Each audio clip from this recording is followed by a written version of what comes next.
What's up, the swirl? This your boy Tommy Mav, and I just came in real quick to kind of give you guys thoughts on stuff. Comment, like, subscribe if you're not subscribing. Let's get into it. Okay, so first and foremost, I don't know if y'all know this because this is a big secret, right? And I hope y'all sit down for this one because this is crazy.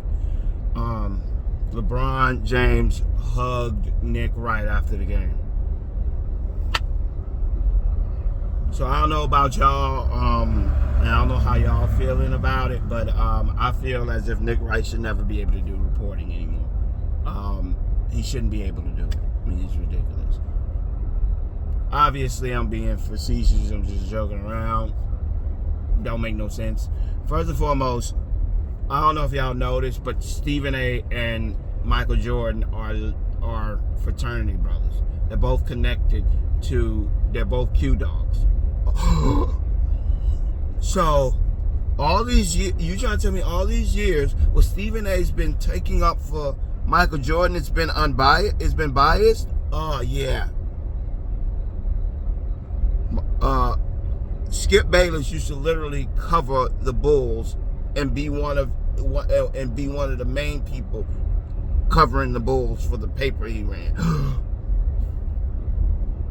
You don't think that prejudiced him in his opinions about Michael Jordan and why he's so loyal to Michael Jordan? Oh yeah, Paul Pierce and myriad of players said that they used to go out and club and were good friends with Michael Jordan. Paul Pierce was actually one of the people in the whole Chameleonaire story.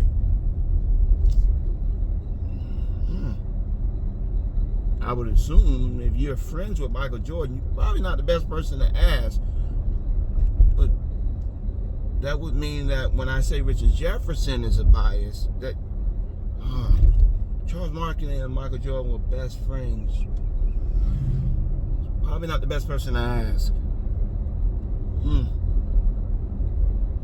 It seems like Michael Jordan has a whole lot of people out in the media that speaks for him, that tries to speak as if they're being unbiased, yet are clearly biased.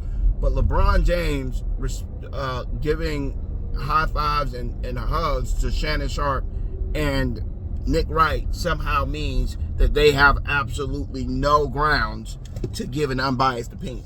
That is so ridiculous. It's so I've never talked to a LeBron James fan who has said that they discount all the facts a person says because they know a person.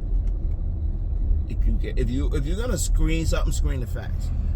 You can say whatever you want about Nick Wright, but one thing you know about Nick Wright is Nick Wright's gonna come with a lot of facts and logic to go behind his thoughts. Now, whether you agree with him or not, or you agree with the conclusions he jumps in from what he says, that's up to you. But you can't say the man is not smart and that he does not have good points to the arguments he makes.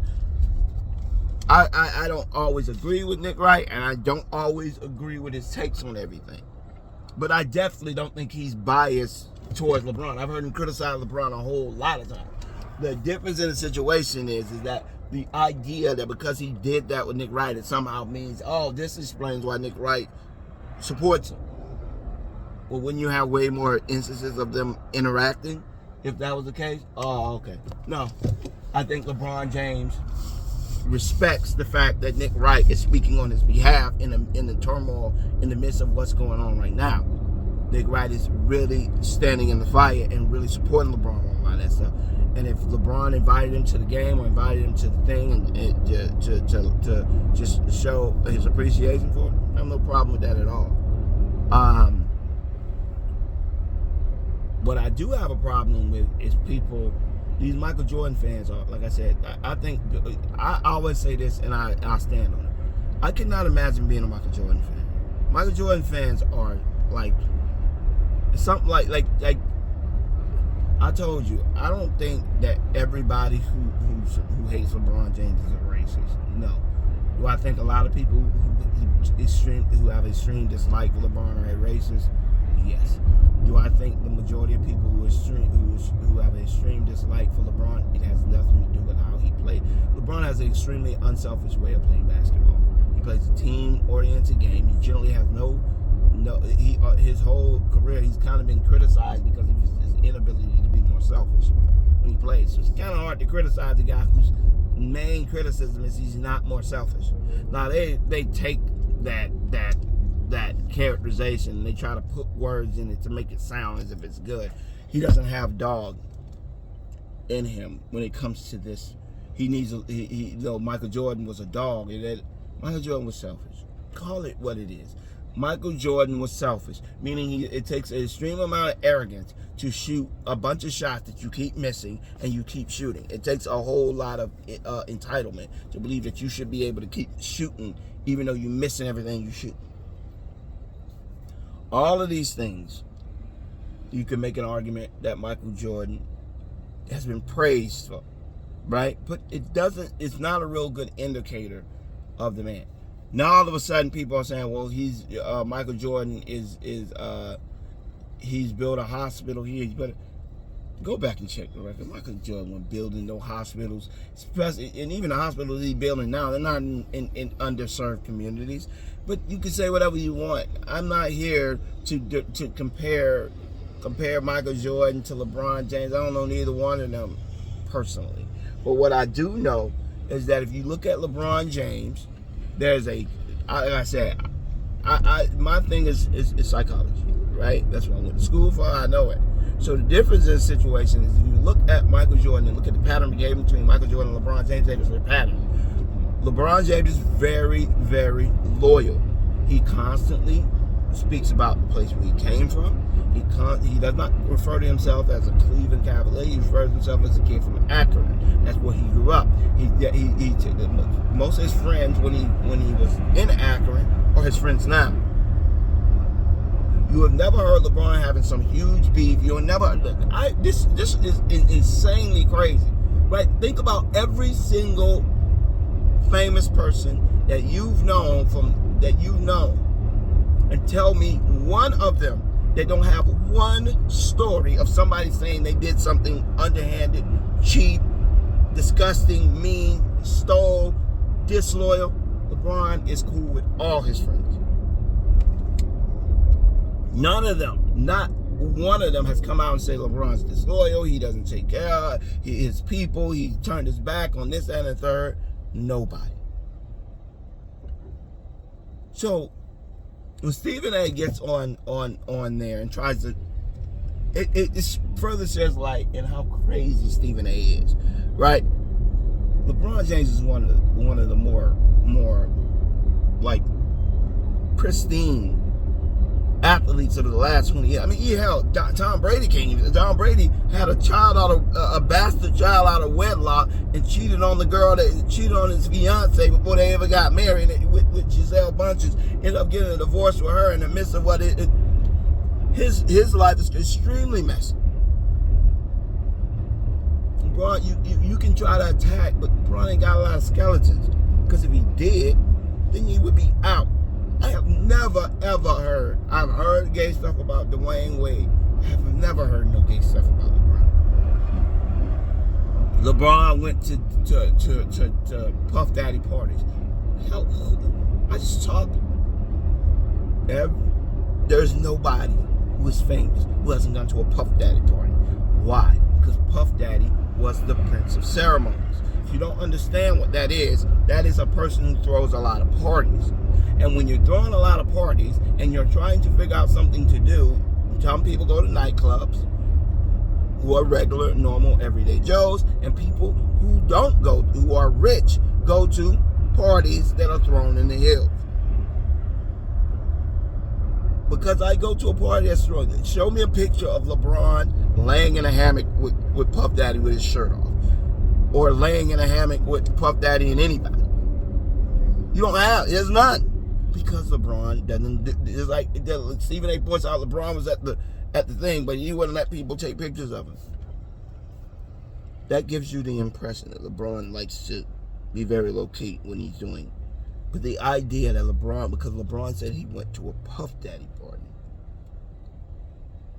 that it somehow means that he was in there raping. And you know how many people went to Puff Daddy parties? You know how many people they got on documentation print? Hell, the same people that are calling LeBron out for being at a Puff Daddy party are the same people ignoring the fact that Donald Trump was literally on the flight list for a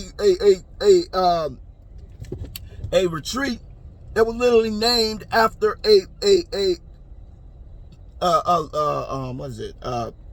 adolescent prostitute. La Lola is a movie about a prostitute, a child prostitute. He literally on the flight records of that. So I'm trying to figure out how you can make the leap that because LeBron went to a party, extremely popular party that everybody goes to, that somehow he's a pedophile / rapist. But Donald Trump, who is literally on the manifest for a place that is literally there for child prostitution and sex work, that guy is finding. It's the same. It's the hypocrisy. I don't care what a person chooses politics is. I'm not there to speak on politics. Politics to me is ridiculous. It don't make no sense. It's always the pot calling the kettle black. But when you look at the situation, it is crazy to me how many times somebody will write that, you click on that thing and they got MAGA on in their headline. You got to be crazy. You got to be ridiculously just oblivious. Did you think you got a gotcha when somebody when your czar is literally on a manifest for child prostitution, a place that had child prostitution and sex work? That was literally the main reason people went to the island. And he's on record. He's literally on tape saying me and this guy like the same age women. If you can't get more of a condemning, you want to talk about LeBron saying he went to a party that everybody went to. A very popular party that everybody went to, he's somehow tainted. But the guy saying that literally is on tape for years saying that this man, that Jeffrey Epstein is one of his close friends, that they like the same age women, and it's literally on the manifest, that's cool. But like I said, I don't get into politics. I'm just simply saying you got to pick a side.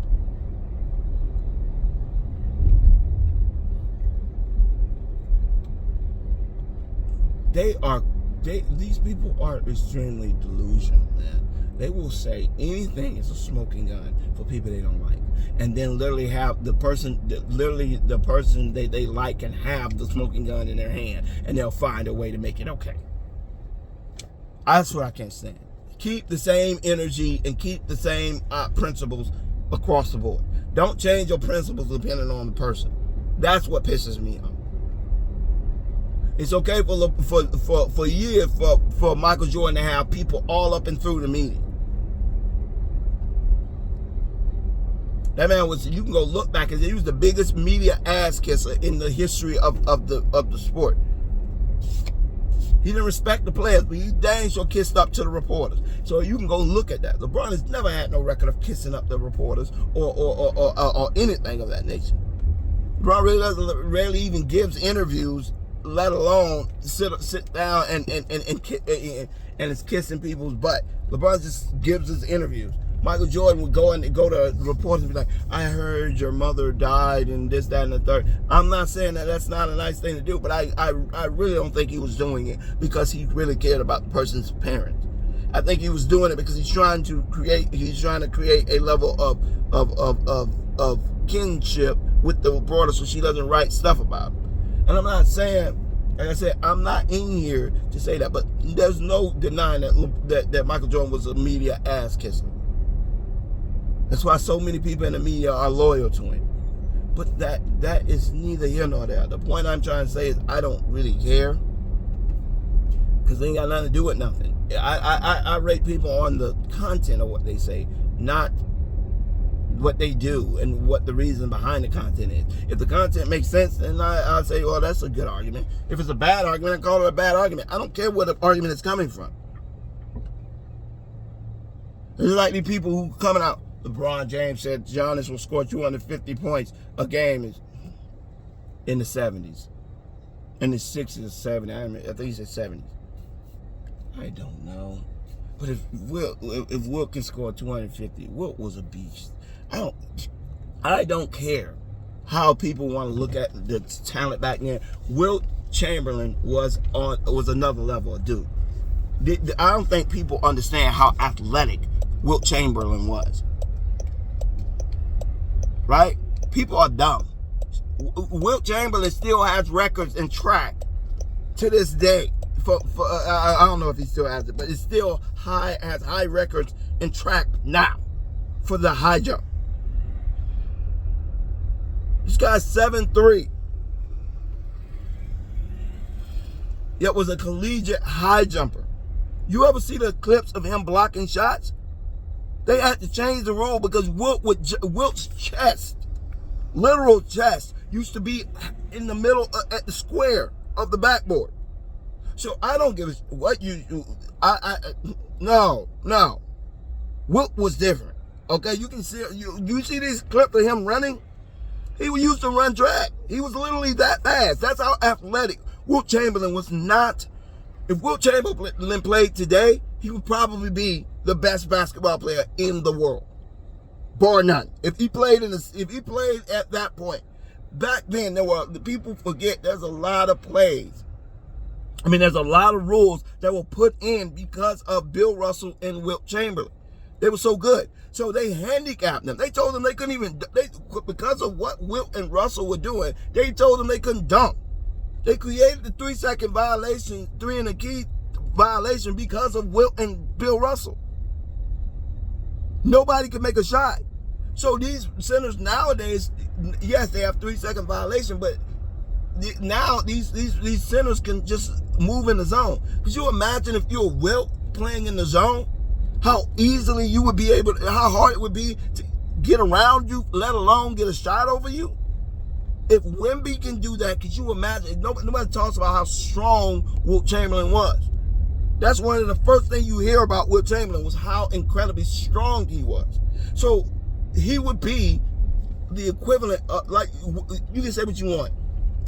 Kevin Durant, Wemby, great, outstanding skill players. None of them play like Wilt.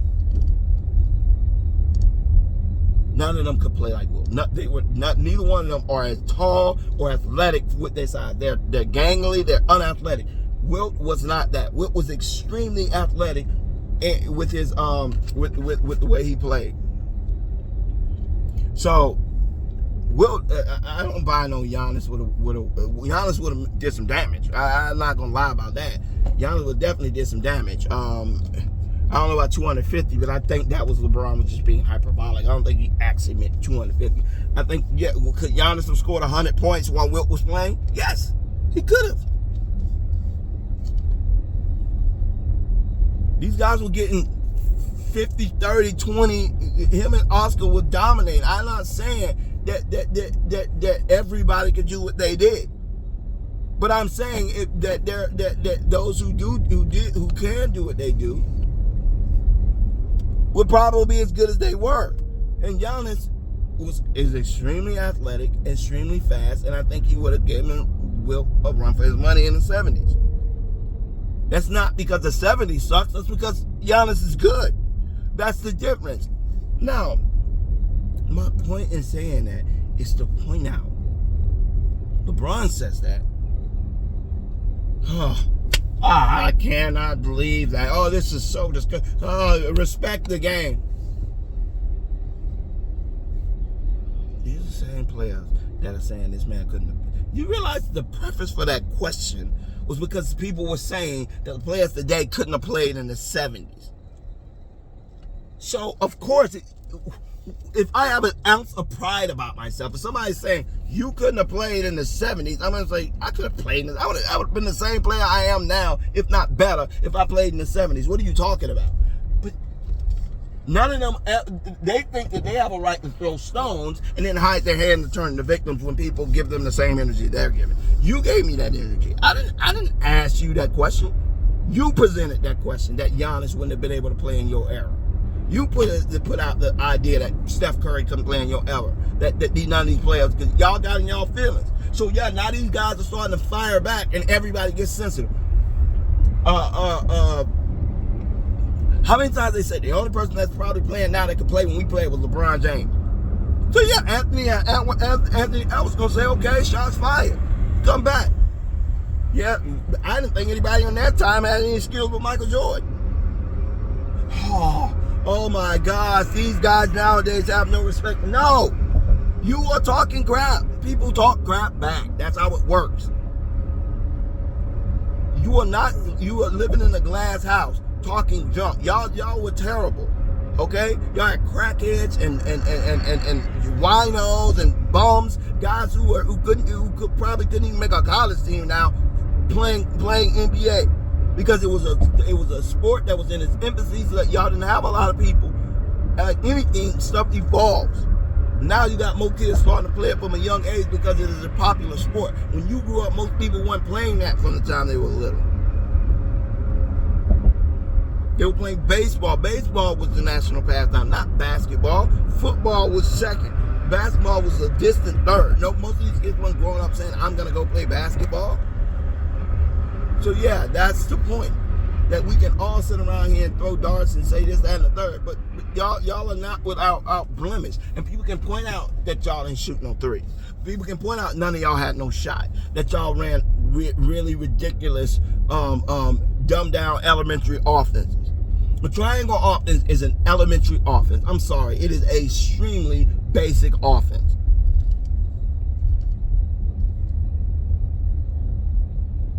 I'm not saying that it was not great for its time, but you can't run the triangle offense now because the zone causes problems with that type of offense. So all I'm saying is nobody is mad. None of these players getting their feelings and saying, how dare you say this about us when y'all keep bashing them. But the minute these people come back and say something back to y'all, y'all getting y'all feelings.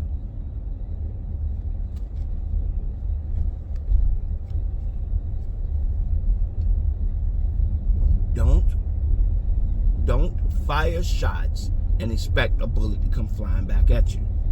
So when Anthony Edwards says, I didn't think none of them had any, you think Anthony Edwards says that with that much disrespect if they weren't saying the stuff they were saying? These 90s players always coming out of their mouth saying that these 90s, the worst players to me are the 90s players. You would think they had just like great players all over the place. I'm sorry, but they have the same, like it wasn't many all-star controversies when they were playing. At the same 13 or 14 players that dominated and were on the same teams every year. So I'm trying to figure out why people from the 90s, especially somebody like Tim Hardaway. Tim Hardaway was good, but Tim Hardaway was a mid-tier player his entire career. All of a sudden he retired and he was the best point guard in the game. It's like people forget that you got tape and you can just go back and look. I ain't gotta go back and look. I was there when he played. Tim Hardaway was never no big deal. That Run MC thing might have been good on the West, but nationally nobody cared about no Tim Hardaway. He was good. But he would have been a Trae Young status player in the 90s. But he come out here talking how he would have bust all these people. Hey, and this, that. John Stockton would be T.J. McConnell if he played now. But I'm not here to bash anybody. I'm just simply saying, watch what you say because you're not the only one with a mouth. And you're not the only one with a gun if you're shooting.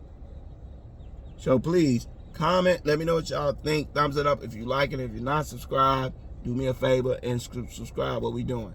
All right, y'all. Peace.